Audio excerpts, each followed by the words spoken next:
तो कल हमने डिस्कस किया था हाफ लाइफ, एक तो जीरो ऑर्डर रिएक्शन की और एक फर्स्ट ऑर्डर कर लिया था। दोनों के फॉर्मूलेस भी हमारे पास आ गए थे, हाफ लाइफ के भी और रेट कांस्टेंट के भी। आज जो हमें करना है वो है फर्स्ट ऑर्डर और जीरो ऑर्डर का ग्राफ। एक तो इनके ग्राफ करने हैं और दूसरा इनके जो रेट कांस्टेंट होते हैं। रेट कांस्टेंट क्या होता है? रेट कांस्टेंट किससे दिखाते हो? रेट कांस्टेंट को के से, जिसे वेग स्थिरांक बोलोगे तुम के। इनकी तुम्हें यूनिट्स पढ़नी है। पढ़नी क्या है? यूनिट्स तो इनकी आती है, तुम्हें याद रहना चाहिए। कोई बताएगा फर्स्ट ऑर्डर का जो रेट कांस्टेंट होगा वेग स्थिरांक, उसकी यूनिट क्या होगी? फॉर्मूले को देखो, तुम्हें पता चलेगा। फर्स्ट ऑर्डर के रेट कांस्टेंट की यूनिट क्या होगी?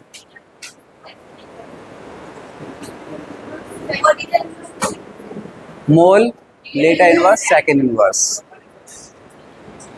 बिल्कुल सही, इसने सही बोला है, बस सेकेंड इनवर्स क्या होगी? और सेकेंड इनवर्स ना बोलो, ज़्यादा सही रहेगा टाइम इनवर्स। क्या बोलो? सेकेंड इनवर्स तो तब होगी ना जब टाइम सेकंड में दिया हो। भाई टाइम अगर मान लो मिनट में दिया है और तब भी तुम सेकेंड इनवर्स बोलोगे तो थोड़ा गलत हो जाएगा। तो इसीलिए हम कोई फिक्स नहीं करते, हम टाइम इनवर्स मानते हैं। लेकिन ये आता कैसे, पहले यही समझ लो। देखो, जीरो ऑर्डर की बात करते हैं। जीरो ऑर्डर का फॉर्मूला क्या था रेट कांस्टेंट का? R naught minus R upon T, यही तो था। अब सबको पता है कि ऊपर जो है आर नॉट माइनस आर, ये कॉन्सेंट्रेशन होती है। क्या होती है? और कॉन्सेंट्रेशन की यूनिट क्या होती है? मोल पर लीटर। कॉन्सेंट्रेशन मतलब सांद्रता, और सांद्रता की यूनिट सबको पता है ना, मोल पर लीटर। मोल पर लीटर, तो मोल लीटर इनवर्स हो गया। ये तो सिर्फ इसके लिए हुआ है ना, नीचे क्या है? तो ये हो जाएगा टाइम इनवर्स। सही है। ये जो यूनिट है ये अभी सिर्फ जीरो ऑर्डर के लिए है। कौन से ऑर्डर की रिएक्शन है ये? Zero order. फर्स्ट ऑर्डर का, तो फर्स्ट ऑर्डर का तुम फॉर्मूला लिख लो, के बराबर 2.303 upon time log R naught upon. अब इसे ध्यान से देखो, ऊपर भी आर नॉट नीचे भी आर नॉट। ऊपर भी कॉन्सेंट्रेशन की यूनिट होगी, नीचे भी कॉन्सेंट्रेशन की यूनिट होगी, तो कैंसिल हो जाएगी ना। मान लो ऊपर कुछ है, इसकी यूनिट है मोल लीटर इनवर्स, यही तो होगी यूनिट। और नीचे वाले की भी तो यही होगी, मोल लीटर इनवर्स। ये तो कैंसिल हो गया ना, तो ये यूनिट में आएगा ही नहीं। ये लॉग है, इससे कोई मतलब नहीं, एक नंबर है, तो बचा तो सिर्फ क्या? टाइम। तो यहाँ पे सिर्फ, और टाइम ऊपर पहुंच के क्या हो जाएगा? Time inverse. तो याद रखना है, फर्स्ट ऑर्डर रिएक्शन के लिए रेट कांस्टेंट की यूनिट होती है टाइम इनवर्स। अब कोई न्यूमेरिकल आ रहा है मान लो, और वहाँ पे एक नंबर दे दिया 2.05 सेकेंड इनवर्स, तो तुम खुद समझ जाना ये फर्स्ट ऑर्डर की रिएक्शन है। कौन सा ऑर्डर की है? क्योंकि फर्स्ट ऑर्डर के रिएक्शन में ही रेट कांस्टेंट जो होगा उसकी यूनिट ये होगी। ठीक है, यहाँ तक तो समझ में आता है। लेकिन मान लो एग्जाम में आ जाता है क्वेश्चन कि सेकेंड ऑर्डर रिएक्शन, द्वितीय कोटि की एक अभिक्रिया है, उसके लिए वेग स्थिरांक का रेट कांस्टेंट की यूनिट लिखो। अब फर्स्ट ऑर्डर और जीरो ऑर्डर का तो तुम फॉर्मूला लिख के कर लोगे, याद भी हो जाएगा क्योंकि तुम्हारे सिलेबस का है। बट मैंने क्या कहा, अब कौन से ऑर्डर की रिएक्शन बतानी है, और सेकेंड ऑर्डर तो हमारे सिलेबस में नहीं है। तो इसके लिए तुम्हें क्या करना होगा, एक जनरल फॉर्मूला बता रहा हूँ, ये लिख लो, मोल लीटर, ये तीन चीज़ें हमेशा लिख लेना। और यहाँ पे तीसरा क्या होता है? टाइम। किसकी यूनिट बता रहा हूँ मैं? के की। और ये फॉर्मूला तीनों पे काम करेगा। तीनों पे क्या? कोई भी किसी भी ऑर्डर की रिएक्शन हो, तुम इससे फॉर्मूले से उसकी यूनिट निकाल सकते हो। मोल लीटर टाइम, लिख लिया इतना। अब इसके बाद देखो, यहाँ पे लिखना है तुम्हें 1 माइनस एन। क्या लिखना है? एक मिनट, 1 माइनस एन होगा या n माइनस वन? हाँ, 1 माइनस एन। यहाँ पर होगा n माइनस वन, और यहाँ पर होगा हमेशा -1। कितना? दोबारा देखो, तीन चीज़ें लिखोगे, मोल लीटर टाइम, लिख लिया। मोल की पावर कितनी लगा देना? 1 माइनस एन। लीटर की n-1, उल्टा कर दो, और टाइम हमेशा इनवर्स में। अब मान लो तुम्हें इस फॉर्मूले से जीरो ऑर्डर की तुम्हें यूनिट निकालनी है। कौन सा ऑर्डर की? तो जहाँ जहाँ पे फॉर्मूले में n है ना, वहाँ पे जीरो रख दो। क्या रख दो? देखो यहाँ पे 0 रखोगे हट जाएगा तो खाली क्या आएगा, मोल। यहाँ पे 0 रखोगे तो लीटर इनवर्स ही तो रहेगा, और ये तो टाइम इनवर्स है। आ गया किसका फॉर्मूला आ गया, ये 0 ऑर्डर का। किसका आ गया, तुम्हें फर्स्ट ऑर्डर का निकालना है फॉर्मूला के का। तुमने क्या करना है, एन की जगह पर क्या रखना है, फिर से 1।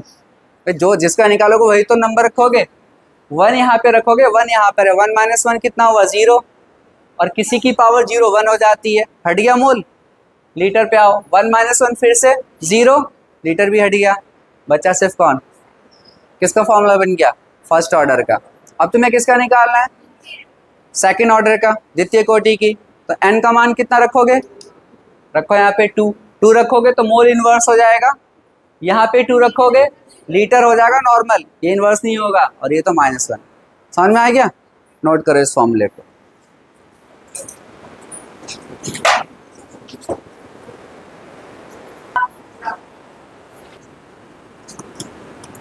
ग्राफ समझाने से पहले तुम लोगों को थोड़े से मैं मैथ की इक्वेशन समझा दूं। ये y = mx + c, ये इक्वेशन होती है स्ट्रेट लाइन की। किसकी, स्ट्रेट लाइन का मतलब सीधी रेखा।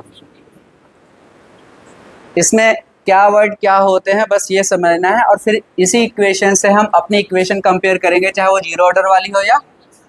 देखो जब तुम ग्राफ ड्रॉ करते हो कोई, इस तरीके से हम ग्राफ बनाते हैं, इतना तो सबको पता होगा।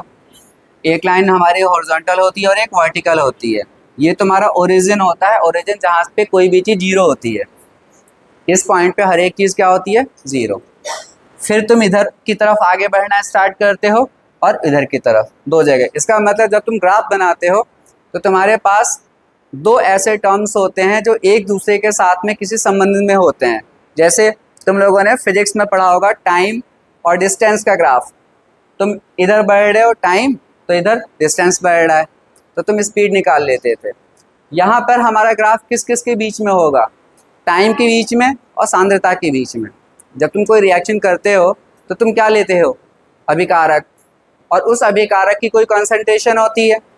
उस समय टाइम तुम्हारा कितना होता है, 0। और जैसे जैसे तुम आगे बढ़ते हो, मतलब टाइम बढ़ता है, उसकी कॉन्सेंट्रेशन कम होने लगती है, प्रोडक्ट बनने लगता है।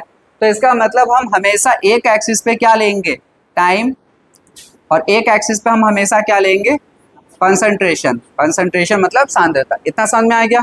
कोई भी ग्राफ होगा यही 2 चीज़ें चलेंगी तुम्हारी इस पूरे चैप्टर में, एक पे टाइम, एक पे कंसंट्रेशन। अब जैसे ये है y = mx + c, तो अगर मुझे सिर्फ इसका ग्राफ बनाना हो तो मेरा ग्राफ कैसे होगा, मेरा ग्राफ ये होगा, इस जगह से ये होगा ग्राफ। अभी ये जो ग्राफ मैंने तुम्हें बना के दिखाया है ना, ये इस फॉर्मूले का है। इसका अब कैसे ये ग्राफ है वो समझो। y फिर क्या है, mx, और फिर क्या है, c। ये जो c होता है इसे हम कहते हैं इंटरसेप्ट। इंटरसेप्ट। m को कहते हैं हम स्लोप, ढाल, जिसे हिंदी में क्या बोलते हो, ढाल, स्लोप। अब बची क्या, ये 2 चीजें, इनके दोनों के नाम बता दिए, c का नाम बता दिया, और जो x के साथ का था उसका नाम बता दिया, स्लोप। लेकिन अब ये 2 चीजें हैं जिनका मैंने नाम नहीं बताया, तो इनके नाम कुछ होते ही नहीं है। एक को y और x कहते हो, और उसके हिसाब से तुम्हारी ये चीजें होती हैं। जैसे मान लो मैंने इस लाइन पे क्या मान लिया, इसको x, तो ये लाइन अपने आप क्या हो जाएगी बच्चे, आपकी y। ये समझ में आ रहा है, x y। तो ये तो चलो ठीक है, ये लाइन तुम्हारी x की जा रही है और ये y की जा रही है। तो क्वेश्चन अब ये है कि मेरा हमारा ग्राफ यहाँ से स्टार्ट क्यों हुआ। ये ग्राफ जो है वो यहाँ से भी तो स्टार्ट हो सकता था। अगर यहाँ से स्टार्ट होता तो थोड़ा ज़्यादा अच्छा लगता है ना। तब भी ये जो ग्राफ अब भी जो मैंने ग्राफ बनाया है तुम्हारे सामने, अभी मैंने यहाँ से स्टार्ट किया था, अब मैंने बिल्कुल यहाँ से स्टार्ट किया 0 वाले पॉइंट से, ठीक है। उस वाले को भी यहीं पे साइड में बना लेता हूँ। अभी देखो इस चैप्टर का कुछ नहीं समझा रहा हूँ, अभी तो एक नॉर्मल ग्राफ समझा रहा हूँ। एक ग्राफ ये है, ये भी सीधा ही है, हो सकता है थोड़ा सीधा ना लगे लेकिन सीधी रेखा ये समझ जाना। यहाँ पे क्या ले रहा हूँ मैं, फिर से x और इस पे y। इन दोनों ग्राफ में क्या डिफरेंस है, मैथ्स वाले बच्चे बताएं पहले मुझे। ये दोनों ही ग्राफ जो मैंने बनाए हैं ये स्ट्रेट लाइन की ग्राफ है, लेकिन एक में c का जो मान है वो 0 है। कितना है, और एक में सी का मान 0 नहीं है, मतलब सी का कोई मान है। मतलब ये हुआ कि जहां पर सी का मान होता है, जहां पे सी की कोई ना कोई वैल्यू होगी, ठीक है, वहां पे कभी भी तुम्हारा ग्राफ यहां से स्टार्ट नहीं हो सकता, वो यहां से स्टार्ट होगा थोड़ा ऊपर से। अब वो ऊपर से क्यों? क्योंकि यहां से लेके जहां से तुमने अब ग्राफ बनाना स्टार्ट किया, वहां से लेके 0 तक का जो पॉइंट होता है ना, वो सी का मान बताता है। किसका मान है? अब अगर सी 0 नहीं है, मतलब कोई ना कोई मान है, तो मान है तो उसे ग्राफ में हम दिखाएंगे ना। तो कभी भी अगर सी का मान है तो तुम ग्राफ 0 से स्टार्ट, थोड़ा सा ऊपर से स्टार्ट करोगे। बात समझ में आई? इसका मतलब ये वाला ग्राफ जो है ना, ये वाला, ये तो तब है जब सी का कोई मान है। तो ये वाला ग्राफ कब है? जब सी का मान 0 है। क्या है? तो अब मैं ये कह सकता हूं कि ये जो ग्राफ है ना, ये सिर्फ इसके लिए है, क्या, y equal to M X के लिए। किसके लिए? सी कहाँ गया? सी 0 है, तभी तो ग्राफ यहाँ से स्टार्ट हो रहा है ना। तो फिर ये ग्राफ किसके लिए है? ये है y equal to M x plus c के लिए। कुछ बात समझ में आई थोड़ी सी? अगर ग्राफ तुम्हारा 0 से स्टार्ट हो रहा है तो वहां पे सिर्फ दो ही चीजें होंगी, एक तरफ y होगा और एक तरफ एम एक्स। एम तो रहता ही है जनरली, एम का मान जनरली 0 कभी नहीं होता है। अगर m 0 हो गया तो मतलब इधर का x भी 0 हो गया, तो फिर कोई ग्राफ ही नहीं बन पाएगा। ये समझ में आया सबके? y ये वाली लाइन, ठीक है, ये लाइन क्या है? x। अभी भी तो एक चीज बची है इसमें, m। तो ये क्या है? ये तुम्हारा ढाल है। तो इसका मान कैसे निकालते हैं? c का मान तो तुम्हें बता दिया मैंने, यहाँ पर इसमें c है ही नहीं, इसमें c है तो तुमने देखा यहाँ से यहाँ तक मान किसका? c का, इंटरसेप्ट का। तो और अभी भी लेकिन इसमें किसका मान बताना बच गया है? m का। तो m तो इसमें भी है ना, तो इसमें भी m बताना होगा। तो m कैसे निकालते हैं या स्लोप कैसे निकालते हैं समझ लो। तुम्हें कुछ नहीं करना होता, तुम्हें एक लाइन ऐसे ड्रॉ करनी होती है, बिल्कुल सीधी, जैसे ये है ना समांतर लाइन, बिल्कुल ऐसी एक लाइन ये ड्रॉ करो और एक ऊपर की तरफ ले जाओ, बिल्कुल सीधी ले गए। कैसा त्रिभुज बन गया? ये राइट ट्राइंगल, 90 डिग्री के कोण का एक त्रिभुज बन गया। ये त्रिभुज बनने के बाद ये जो हिस्सा तुम्हें दिखाई दे रहा है, कौन सा? ये वाला। सिर्फ इतना ही क्यों ले रहे हो? यहां से यहाँ, भाई हमारे त्रिभुज का यही तो है, हाइपोटेनियस वाला जो पार्ट होता है। तो ये जो हिस्सा तुम्हें दिख रहा है इतना, ये है m का मान। किसका मान है? तो m का मान तो हम यहाँ पे भी निकाल सकते हैं। भाई ये चीज तो मैं यहाँ पे भी बना के दिखा सकता हूँ तुम्हें। देखो, एक लाइन ऐसे ड्रॉ करोगे, एक ऊपर ले जाओगे, तो फिर ये जो हिस्सा है इतना वाला, ये किसका मान बताएगा? तो इसका मतलब m तो दोनों में होगा, ठीक है, m दोनों ग्राफ में है। लेकिन एक में c का मान कितना है? 0। इस वाले में तो यहीं से स्टार्ट हो गया, और एक में c का मान कुछ है, तो ग्राफ तुम्हारा थोड़ा सा ऊपर से स्टार्ट हुआ। इतनी बात समझ में आ गई? ये एक जनरल बात है, लेकिन ग्राफ अब तुम्हारा थोड़ा सा बदल भी सकता है। देखो, ये नोट नहीं करवाऊंगा मैं, इतना टाइम नहीं है, वरना ग्राफ बन भी नहीं पाएगा। इसे मैं रफ कर रहा हूँ अभी।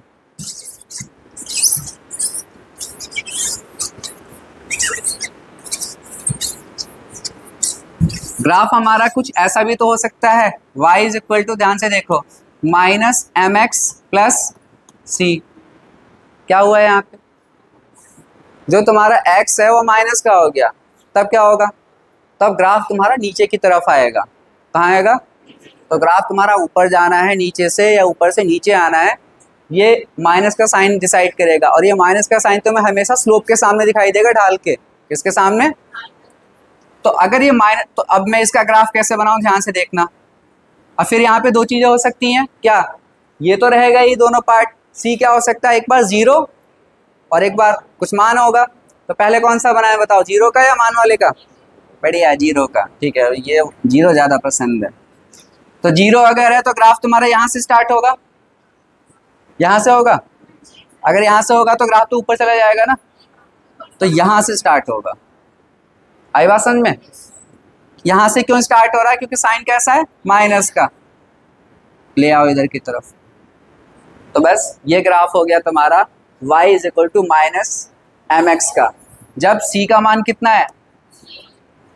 तो एक और ग्राफ बनाते हैं जहाँ पे c का मान नहीं, मतलब c का मान कुछ है। तो अगर c का मान कुछ है तो फिर से वो यहाँ से तो नहीं बन सकता, थोड़ी जगह तो छोड़ोगे उसके लिए।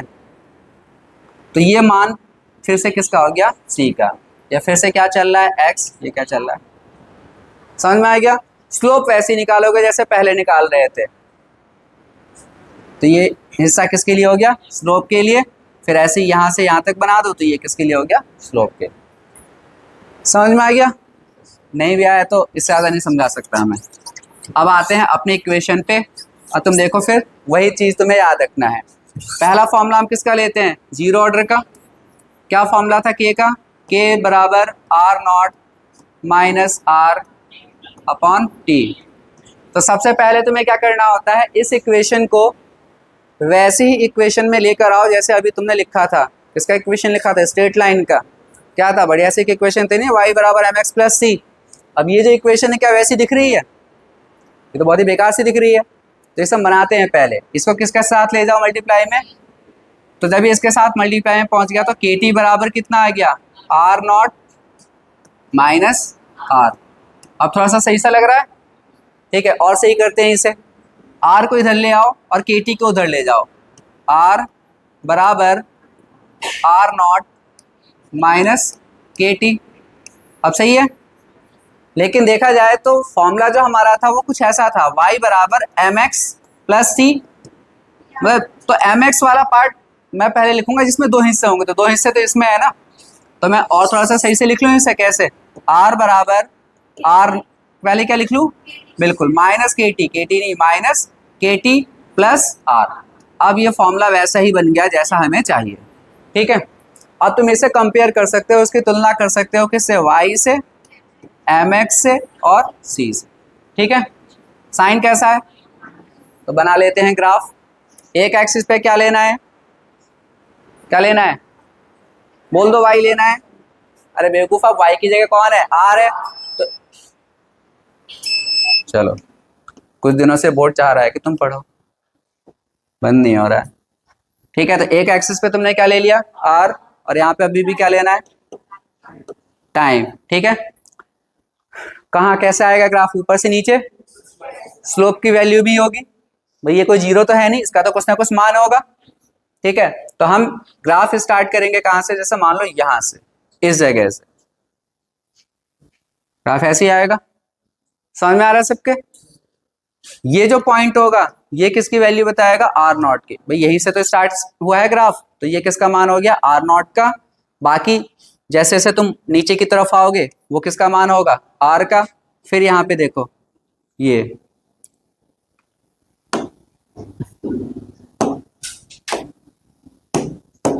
किसका मान होगा, के का, बेवकूफ, माइनस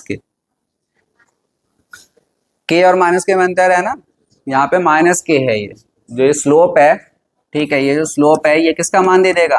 तो तुम सोचोगे कितना आसान है ना, बिना फॉर्मूले यूज किए हम सब ग्राफ बना के भी वहां से किसका मान निकाल सकते हैं, के का। नोट करो जल्दी से, ये बना लो अब।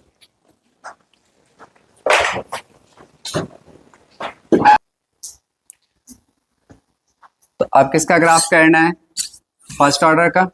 मैं इसे रफ कर देता हूँ, दोबारा से बनाएंगे। तो पहले हम क्या लिखेंगे, फर्स्ट ऑर्डर का फॉर्मूला। क्या फॉर्मूला होता है, k is equal to 2.303 upon T log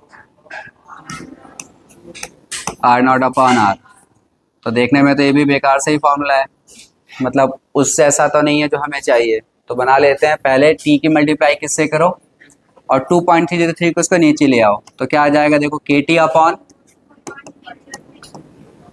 ये नीचे आ गया, ये इसके साथ चला गया, तो इधर क्या बचा, लॉग आर नॉट अपॉन, यही तो बचेगा। लॉग ए अपॉन बी को हम लॉग ए माइनस बी लिख लेते हैं। तो इधर ये जो हिस्सा बचेगा log R naught minus R, में एक ही स्टेप में कर रहा हूँ, इसे अगर मैं ऐसे लिख लूँ तो कुछ गलत तो नहीं है, बताओ सही है, ठीक है। अब तुम्हें करना क्या है, इसको कहाँ ले आओ, इस तरफ, और इसको उधर ले जाओ। तो इधर क्या आ जाएगा, लॉग आर, आर हमेशा लेफ्ट में रहता है। फिर से इसको उधर साइड कर दो। वैसे तो क्या करोगे, देखो ऐसे लिख सकता हूँ, माइनस का के T upon 2.303 plus log R not, यही तो आएगा ना। अब बन गई वैसी इक्वेशन जैसी हमें चाहिए। कैसे, ये क्या हो गया तुम्हारे लिए, यही है एक्स अब भी टाइम। तो फिर m क्या है, तो ये है पूरा m। पहले सिर्फ m क्या था, माइनस के, लेकिन अब के नीचे ये भी तो है, तो ये भी m वाला हिस्सा है, ये भी स्लोप का ही है, और ये फिर तुम्हारे लिए क्या है, c। तो बना लेते हैं ग्राफ, सिंपल है इसका ग्राफ भी। देखो ग्राफ कैसा होगा, ऊपर से नीचे आएगा या नीचे से ऊपर जाएगा, ऊपर से नीचे आएगा, क्योंकि अभी भी स्लोप तुम्हारा माइनस का ही है, ठीक है। तुम स्लोप देखो कैसा है, माइनस का। तो फिर से हमारा ग्राफ, और यहाँ से स्टार्ट होगा, यहाँ से नहीं हो सकता, क्यों, क्योंकि c का मान है, c नहीं होता, c 0 होता, अगर ये वाला हिस्सा होता ही नहीं मान लो, तब मैं यहाँ से स्टार्ट करता, लेकिन अभी ग्राफ मेरा यहाँ से, ठीक है। इस पे क्या ले रहे हो तुम, टाइम, ये क्या बन जाएगा तुम्हारा r0, ठीक है। ये तो तुम्हारा है ही यार, यहाँ पे क्या है, r0 और r थोड़ी होगा इस बार, मैं भी कुछ भी लिखता रहता हूँ, हाँ करते रहते हो, लॉग है सबके साथ, वरना जीरो ऑर्डर का ही बन जाएगा ना फिर। तो ये r0 के साथ क्या रहेगा, लॉग, इसके साथ भी क्या है, लॉग, और ये जो तुम्हारा स्लोप होगा, ये किसका मान देगा, बिल्कुल स्लोप, यहाँ पे स्लोप का मान है बच्चे -k/2.303। अब है बिल्कुल सही ग्राफ, नोट करो।